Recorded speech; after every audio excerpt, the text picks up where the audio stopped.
এই সমগ্র সংসারের সব থেকে গুরুত্বপূর্ণ ব্যক্তি কে?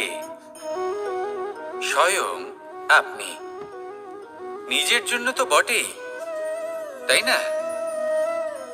কারণ যখন আপনি জন্মগ্রহণ করেন, নিজের চোখ খোলেন, এই সংসারে আসেন, তখনই তো এই সংসারকে আপনি দেখতে পান, অনুভব করতে পারেন। এখানকার আবেগ, এখানকার মানুষজন তখন থেকেই অনুভব করেন। যদি আপনি না থাকেন, তাহলে এই সংসারের অস্তিত্ব আপনার কাছে শূন্যের সমান, তাই না? আপনি না থাকলে এই সংসারও আপনার কাছে নেই।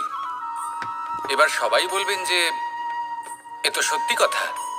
সেই অনুযায়ী তো আমার স্বার্থপর হওয়া উচিত, অহংকারী হওয়া উচিত, কারণ আমার কাছে আমিই তো সবকিছু। দৃষ্টিভঙ্গি পাল্টে দেখুন। আপনার কাছে সব থেকে বেশি গুরুত্বপূর্ণ ব্যক্তি কে? আপনি নিজেই। সেই মানুষটি কেমন হওয়া উচিত একটু ভেবে দেখুন। সব সময় সকলকে সাহায্য করুন, একসাথে মিলে পরিশ্রম করুন, সাহায্য করুন অন্যদেরকে। এটা অতি আবশ্যক। এবং তার থেকেও বেশি গুরুত্বপূর্ণ হলো এটাই যে আপনার মনে যেন কখনো এই বিষয়ে ভয় না থাকে যে আমি আমার প্রিয়জনদের, আমার কাছের মানুষগুলিকে হারিয়ে ফেলবো। এই ভয় কখনোই মনের মধ্যে থাকা উচিত নয়। যদি ভয় থাকে তাহলে থাকুক এই বিষয়ে যে সকল মানুষ আমার জীবন থেকে, আমার থেকে দূরে চলে যাচ্ছেন, তাদের বাধা দিতে দিতে আমি যেন নিজেকেই না হারিয়ে ফেলি, নিজের অস্তিত্বকেই না হারিয়ে ফেলি, নিজের ব্যক্তিত্বকে, নিজের বিচারধারাকে, নিজের করুণার শক্তি না হারাই। তাহলে এই ভয় ত্যাগ করুন আর আমার সাথে ভালোবেসে বলুন, রাধা রাধা। মানুষের জীবনে দুই ধরনের আবেগ থাকে যা চিরকাল তার সাথে বসবাস করে। প্রথম, স্বপ্ন। দ্বিতীয়, অজুহাত। মানুষ হাজার হাজার স্বপ্ন দেখতে পারে। আমাকে এই কাজ করতে হবে, আমাকে ওখানে ঘুরতে যেতে হবে, আমায় জীবনে এই অসম্ভব কাজ বাস্তবায়িত করে দেখাতে হবে, আদি ইত্যাদি। এবার ঠিক যেমন স্বপ্ন দেখেন, সেইভাবে অজুহাতও খুঁজে নিয়ে আসেন। আমি এই স্বপ্ন পূরণ করতে পারলাম না, কারণ আমাকে কেউ সাহায্যই করলো না, কারণ আমি দুর্বল হয়ে পড়েছিলাম, কারণ আমার কাছে সময়ই ছিল না, আদি ইত্যাদি। এবার সাফল্য এবং অসফলতার মাঝখানে এই ধরনের সংঘর্ষ হতে থাকে। সাফল্য তখন লাভ করা সম্ভব যখন আপনার স্বপ্ন আপনার অজুহাতের থেকে অনেক বড় হয়।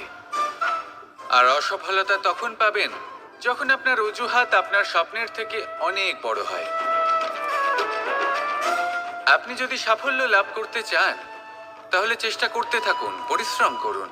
যদি অসফল হন, তাহলে ভয়ভীত হওয়ার কোনো প্রয়োজন নেই। নিজের ভুল বুঝুন, তাকে শুধরে নিন, আবার চেষ্টা করুন। কিন্তু যদি নিজের জীবনে অজুহাত নিয়ে আসেন, তখন স্বপ্ন কখনো পূরণ হবে না। আসুন আমার সাথে ভালোবেসে বলুন, রাধা রাধা। এমন কিছু রয়েছে মানুষের মনে, তাদের জীবনে, এমন এক আবেগ যা সর্বজন বিদিত, যা সবাই জানেন যে উপস্থিত আছে। সেটাকে আমরা সমস্যা বলে থাকি। এমনিতে আমরা সকলেই জানি যে এমন কোনো গৃহ নেই যেখানে মৃত্যুর ছায়া পড়েনি, এমন কোনো বৃক্ষ নেই যার দ্বারা ওষুধ তৈরি সম্ভব নয়, এমন কোনো অন্ন নেই যা সময়ের সাথে বিষ বা অমৃতে পরিণত হতে পারে। এবার এই সমস্যাগুলি কোনো ব্যক্তির জন্য সমস্যা হতে পারে, কিন্তু নিজে থেকে এরা কোনো সমস্যাই নয়। এরা আসে আমাদের সাহায্য করতে, আমাদের কিছু শেখাতে। আপনি নিজেই দেখুন, পর্বতের শিখর থেকে কোনো এক পাখি পড়ে গিয়ে নিজের প্রাণ ত্যাগ করলো। সেটা কখন সম্ভব? যখন সেই পাখি ওড়ার চেষ্টাই করে না।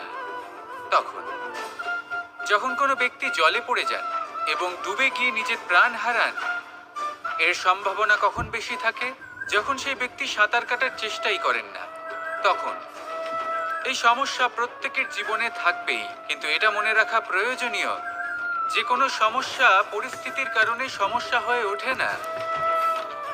এই পরিস্থিতি যখন আমাদের সামনে আসে, আমাদের তা কঠিন মনে হয়, আমরা নতমস্তক হয়ে পড়ি, ভয়ভীত হয়ে পড়ি, তার সম্মুখীন হতে পারি না। তখন তা সমস্যার রূপ নেয়। দৃঢ় হয়ে দাঁড়িয়ে থাকুন সাহসের সাথে, এই পরিস্থিতিগুলির সম্মুখীন হন দেখবেন সমস্যা কখন সাফল্যে পরিণত হবে আপনি জানতেই পারবেন না। আসুন আমার সাথে ভালোবেসে বলুন, রাধা রাধা। দীপাবলি আমাদের সবথেকে বড় উৎসব। শ্রীরাম রাবণকে পরাস্ত করে 14 বছরের বনবাস কাটিয়ে আবার অযোধ্যায় ফিরে এলেন অমাবস্যার রাত্রে। অযোধ্যায় সবাই খুব প্রসন্ন ছিলেন, খুবই উৎসাহিত ছিলেন। অযোধ্যায় সহস্র প্রদীপ প্রজ্বলিত করা হয়েছিল এই উৎসবে। একে আমরা দীপাবলি বলে থাকি। এবার এই বিষয়ে আমরা সকলে জানি। আপনি কি এটা জানেন যে শ্রীরাম বাস্তবে অমাবস্যার এক রাত আগেই অযোধ্যায় পৌঁছে গেছিলেন? সবার সামনে অমাবস্যার রাতে এসেছিলেন। এর কারণ কি? শ্রীরাম প্রমাণ করতে চেয়েছিলেন যে যে কোনো সময়, দিন হোক বা রাত, শুভ বা অশুভ হয় না। শুভ অশুভ কিছু থাকলে তা হলো মানুষের চিন্তা, তার ভাবনা, তার নির্বাচন আর তার কর্ম। নিজেই দেখে নিন, শ্রীরাম শুভ কাজ করে ফিরেছিলেন এবং অমাবস্যার মতো গভীর এক রাত্রিকেও দীপাবলিতে পরিবর্তিত করেছিলেন। এমনটাই যদি আমরা করতে পারি, তাহলে এমন কোনো গৃহে যান যেখানে অসহায় ব্যক্তি রয়েছেন, যা অন্ধকারাচ্ছন্ন, আর সেখানে প্রকাশ প্রজ্বলিত করুন। প্রকাশ সহায়তার, প্রেরণার, আশার। যদি এমন কিছু আমরা করতে পারি, তাহলে তাকে প্রকৃত অর্থে দীপাবলি বলা যেতে পারে। তাহলে নিজের পরিবারের সাথে দীপাবলি পালন করুন। আপনাদের শুভেচ্ছা জানাই। আসুন আর আমার সাথে ভালোবেসে বলুন, রাধা রাধা। মানুষের জীবনে দুই ধরনের আবেগ থাকে যা চিরকাল তার সাথে বসবাস করে। প্রথম, স্বপ্ন। দ্বিতীয়, অজুহাত। মানুষ হাজার হাজার স্বপ্ন দেখতে পারে। আমাকে এই কাজ করতে হবে, আমাকে ওখানে ঘুরতে যেতে হবে, আমায় জীবনে এই অসম্ভব কাজ বাস্তবায়িত করে দেখাতে হবে, আদি ইত্যাদি। এবার ঠিক যেমন স্বপ্ন দেখেন, সেইভাবে অজুহাতও খুঁজে নিয়ে আসেন। আমি এই স্বপ্ন পূরণ করতে পারলাম না, কারণ আমাকে কেউ সাহায্যই করলো না, কারণ আমি দুর্বল হয়ে পড়েছিলাম, কারণ আমার কাছে সময়ই ছিল না, আদি ইত্যাদি। এবার সাফল্য এবং অসফলতার মাঝখানে এই ধরনের সংঘর্ষ হতে থাকে।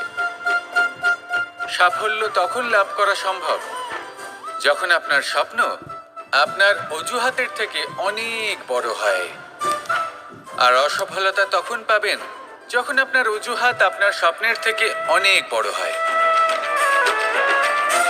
আপনি যদি সাফল্য লাভ করতে চান, তাহলে চেষ্টা করতে থাকুন, পরিশ্রম করুন। যদি অসফল হন, তাহলে ভয়ভীত হওয়ার কোনো প্রয়োজন নেই। নিজের ভুল বুঝুন, তাকে শুধরে নিন, আবার চেষ্টা করুন। কিন্তু যদি নিজের জীবনে অজুহাত নিয়ে আসেন, তখন স্বপ্ন কখনো পূরণ হবে না। আসুন আমার সাথে ভালোবেসে বলুন, রাধা রাধা। এই সংসারের সব থেকে কঠোর ধাতুর মধ্যে একটি হলো লোহা। লোহা দিয়ে আমরা অনেক অস্ত্র শস্ত্র লাভ করি, অনেক বস্তুও লাভ করি। এবার এই লোহাকে কাটার জন্য, একে কোনো আকার দেওয়ার জন্য কি প্রয়োগ করতে হয়? লোহা। এবার এই কথাটা আমরা সকলেই জানি যে লোহার দ্বারাই লোহাকে কাটতে হয়। এবার এই কথা আমি আপনাকে কেন বলছি, এরপরে খুব বড় একটা প্রশ্ন আসে যা খুব বড় শিক্ষা দিয়ে যায়। এটা কেন হয় যে আমরা একটা লোহা দিয়ে একটা লোহাতে আঘাত করছি, কিন্তু যে লোহা দ্বারা আঘাত করছি তার আকার বদলাচ্ছে না, যার ওপর প্রহার করছি তার আকার বদলাচ্ছে? এতে পার্থক্যটা কোথায়? পার্থক্য হলো তাপমাত্রার। দেখুন, যে লোহাকে আমরা কাটতে চাই তার তাপমাত্রা বাড়াতে হয়, তাকে গরম করতে হয়। আর যে লোহা দ্বারা আমরা আঘাত করতে চলেছি, সেই লোহা আমাদের ঠান্ডা রাখতে হয়। অর্থাৎ ঠান্ডা লোহা গরম লোহাকে কেটে দেয়। এবার এই শিক্ষা কি আমাদের জীবনে যথেষ্ট নয়? আমাদের জীবনে অনেক সমস্যা আসতে পারে, কিন্তু আমাদের এই বিষয়ে বিশেষ খেয়াল রাখতে হবে যে আমাদের মনকে আমরা যেন ঠান্ডা রাখি, এই মস্তিষ্ককে শান্ত রাখতে হবে। যদি আমরা ক্রোধ বা ঈর্ষার আগুনে জ্বলতে থাকি, বিদ্বেষের আগুনে জ্বলতে থাকি, তাহলে আমরাও সেই লোহার মতোই হয়ে যাব যার তাপমাত্রা অত্যন্ত বেশি। তখন যে কেউ এসে আমাদের বিচ্ছিন্ন করে চলে যাবে। মনে রাখবেন, যিনি যত বেশি স্থির বুদ্ধির অধিকারী, যিনি হলেন সব থেকে বেশি শান্ত, তিনি হলেন সব থেকে বেশি বলশালী। তাহলে শান্ত থাকুন আর আমার সাথে ভালোবেসে বলুন, রাধা রাধা। মানুষ কখনো কখনো সময়কে নিয়ন্ত্রণ করতে চেষ্টা করে, কখনো কখনো সময়ের গুরুত্ব বুঝতে পারে না। এটা ভাবে যে এই কিছু মুহূর্ত কেটে যাক, একে অতিবাহিত করি, তাহলে কি বা হবে, কয়েকটা মুহূর্ত মাত্র। কিন্তু তা নয়। আজকের একটা মুহূর্ত ভবিষ্যতের অনেক বড় পরিবর্তনের ভিত হতে পারে। আজকের একটা মুহূর্ত আপনার ভবিষ্যৎকে উজ্জ্বল করে তুলতে পারে। সেই জন্য ছোট ছোট মুহূর্তগুলিকে অদেখা করবেন না। সময়কে কাজে লাগান, পূর্ণরূপে কাজে লাগান। এবার যদি আপনি কাউকে সাহায্য করতে চান আর সেই কারণেই যদি থেমে থাকেন, তাহলে ঠিক আছে, কারণ আপনি কাউকে সাহায্য করে তার জীবনকে আরো ভালো করে তুলতে চাইছেন, আরো শ্রেষ্ঠ করতে চাইছেন। এই পুণ্য, এই কর্ম ফিরে আপনার কাছেই আসবে আর আপনার জীবনকে শুভ করে তুলবে। কিন্তু যদি আপনি আলস্যের কারণে থেমে থাকেন এবং কিছুই না করেন, সময় নষ্ট করেন, তাহলে কিন্তু একটাই ঘটনা ঘটবে, আপনার ভবিষ্যৎ বিপদগ্রস্ত হয়ে পড়বে, আর কিছুই নয়। সেই জন্য এটা বোঝা প্রয়োজন যে কখন থামতে হবে এবং কেন থামতে হবে। যদি আপনার থামার কারণ এবং সময় অনুচিত হয়ে থাকে, তাহলে আপনার ভবিষ্যৎ কখনোই উচিত হতে পারে না। সেই জন্য সময়কে সম্মান করুন আর পূর্ণ ব্যবহার করতে শিখুন। আর আমার সাথে ভালোবেসে বলুন, রাধা রাধা। জীবনে সবসময় সেটা হয় না যা আমরা চাই, তেমন ভাবে হয় না যেমন ভাবে আমরা চাই। এবার তাতে আমরা দুঃখ পাই, নিরাশ হয়ে পড়ি, ভাগ্যকে দোষ দিই অথবা অন্য কাউকে বা নিজেকে। কিন্তু সত্যটা কি, সেটা আমাদের জানতে হবে। এই সংসার নির্মিত হয়েছে পাহাড় দ্বারা এবং পাথর দ্বারা। তাই প্রত্যেক স্থানে ছোট ছোট ছোট ছোট নুড়ি পাথর তো অবশ্যই থাকবে। এগুলো এড়িয়ে যাওয়া সম্ভব নয়, আর এই কথাটা আমরা সকলে জানি। এবার এইভাবেই আমাদের জীবনে নানান রকমের সমস্যা লেগেই থাকে। এর হাত থেকে কোনোভাবেই নিস্তার পাওয়া সম্ভব নয়। একটা সমস্যা এড়াতে যান, দ্বিতীয় চলে আসবে, দ্বিতীয় সমস্যা এড়াতে যান, তৃতীয় চলে আসবে। কিন্তু সমস্যা জীবনে থাকবেই, আর আপনাকে সাহায্য করার জন্যই থাকবে কোনো না কোনো রূপে। আপনার চারপাশে পাথর আছে, এটা আপনার উপর নির্ভরশীল আপনি কি করবেন, কোন পথে অগ্রসর হবেন এবং কিভাবে অগ্রসর হবেন। এবার দেখুন, এটা তো সবসময় সম্ভব নয় যে আপনার পদতলে ফুলের চাদর থাকবে, এটা তো অসম্ভব। সেই জন্য উচিত এটাই হবে যে আপনি পাদুকা পরিধান করে জীবনে অগ্রসর হন। এর সারমর্ম এটাই, যখনই জীবনে সমস্যা আসবে দৃঢ় হয়ে সম্মুখীন হন এবং এটা বোঝার চেষ্টা করুন যে এই সমস্যা জীবনে কেন এলো, কি শিক্ষা দিয়ে গেল। আপনার মধ্যে দোষ অবশ্যই থাকবে, তাকে গুণে পরিবর্তিত করুন। এই জীবন আরো বেশি সহজ সরল হবে এবং প্রসন্ন হয়ে বলবে, রাধা রাধা। মানুষের দুটো রূপ রয়েছে, এক আমাদের এই মুখ যা শুধুই চোখে দেখা যায়, আর দ্বিতীয় আমাদের এই মন যা শুধুমাত্র অন্তরাত্মা দ্বারা দেখা যায়।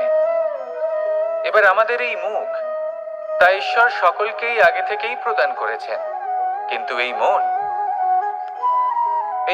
কেমন হবে তা আমাদের জীবনের অনুভূতি এবং আমাদের জীবনের লক্ষ্য এগুলি সুনিশ্চিত করে। অর্থাৎ নেত্র দিয়ে দেখা যায় আমাদের এই মুখ, তা শুধুই এই কারণে প্রয়োজন যাতে সংসার আমাদের দেখতে পায়, আমাদের চিনতে পারে। কিন্তু যদি এই সংসারে আপনি প্রকৃত অর্থে মান সম্মান লাভ করতে চান, তাহলে নিজের অন্তরাত্মাকে আপনাকে বিকশিত করতেই হবে। দেখুন, কথায় আছে এই যে অসুর, তা শারীরিকভাবে উপস্থিত নয়, তা মনের মধ্যে থাকে। যদি এই মন থেকে অসুরকে বের করে দেওয়া যায়, তাহলে শরীরে তা উপস্থিত থাকবেই না। তাই মনকে শুদ্ধ করুন আর আমার সাথে ভালোবেসে বলুন, রাধা রাধা। পরিশ্রম, এই শব্দগুলি শুনতে হয়তো ছোট মনে হয়, কিন্তু এর মূল্য অনেকটাই অধিক। এবার প্রয়াসও কিন্তু দুই ধরনের হয়। একটা প্রয়াস তাই যা আমরা নিজের মন থেকে, অন্তর থেকে সমগ্র শক্তি দিয়ে করার চেষ্টা করি। এবারে এই প্রয়াস প্রচেষ্টার নামান্তর। কিছু প্রয়াস এমনও হয় যেমন দ্রুতক্রীড়া খেলা। মানুষ বলেন, আজ একটু প্রয়াস করি, একটু দ্রুতক্রীড়া খেলেই দেখি, যদি বিজয়ী হই তবে ভালো ব্যাপার, যদি না হই তবে আর কখনো খেলবো না। এটাও কিন্তু প্রয়াস, কিন্তু এই প্রয়াস পরিশ্রম নয়। পাণ্ডবদের দেখুন, ওনারা যখন পরিশ্রম করেছিলেন তখন খাণ্ডবপ্রস্থকেও ইন্দ্রপ্রস্থ বানিয়েছিলেন। দ্রুতক্রীড়া খেললেন, সেই মুহূর্তেই ইন্দ্রপ্রস্থ হারিয়ে ফেললেন। পরিশ্রম করলেন, সগৌরবের রাজা হলেন। দ্রুতক্রীড়া খেললেন, তখন এক মুহূর্তে রাজা থেকে নিঃস্ব হয়ে গেলেন। সারমর্ম এটাই যে দ্রুতক্রীড়া কখনো কখনো আপনার মিত্র হতে পারে, কখনো সে আপনাকে বিজয়ী করতে পারে, কিন্তু প্রয়াস এবং পরিশ্রম যখন একসাথে মিলিত হয় তখন তা সর্বদাই আপনার সাথে থাকে। প্রয়াস করতে থাকুন, পরিশ্রম করতে থাকুন, আর আমার সাথে ভালোবেসে বলুন, রাধা রাধা।